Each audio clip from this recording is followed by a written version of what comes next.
நம்ம தமிழ் சினிமா நடிகர்கள் ஒரு சில பிஸ்னஸ் சக்ஸஸ்ஃபுல்லாக செய்து வருகிறார்கள். அவர்கள் யார் யார், என்னென்ன பிஸ்னஸ் செய்து வருகிறார்கள் என்று பார்க்கலாங்களா? நடிகர் நெப்போலியன் இவர் அமெரிக்காவில் செட்டில் ஆகிட்டார். அமெரிக்காவிலே செட்டில் ஆனது மட்டும் இல்லாமல் ஜீவன் டெக்னாலஜிஸ்னு ஒரு சாஃப்ட்வேர் கம்பெனியும் சக்ஸஸ்ஃபுல்லாக ரன் பண்ணிட்டு வருகிறார்.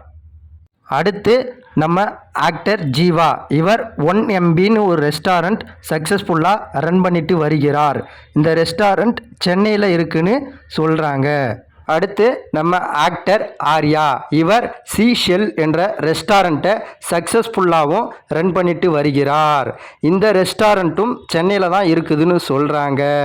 இதுக்கு முன்னாடி நடித்தவங்க கூட அதிகமாக சேலரி வாங்குவாங்க, அதனாலேயே சைடில் இந்த மாதிரி பிஸ்னஸ்லாம் பண்ணுவாங்க. ஆனால் இப்போ சொல்ல போகிறவர் அடிமட்டத்திலேருந்து சின்ன சின்ன ரோல் பண்ணி காமெடி ஆக்டராக வலம் வந்து அது மூலயமா சக்ஸஸ்ஃபுல்லாக அம்மன் ரெஸ்டாரண்ட்டுன்னு ஒரு ஹோட்டலை அவங்க அம்மா பேரில் நடத்தி வருகிறார். அவர் தான் நம்ம காமெடி ஆக்டர் சூரி, இப்பொழுது ஹீரோவாக கலக்கி கொண்டு வருகிறார்.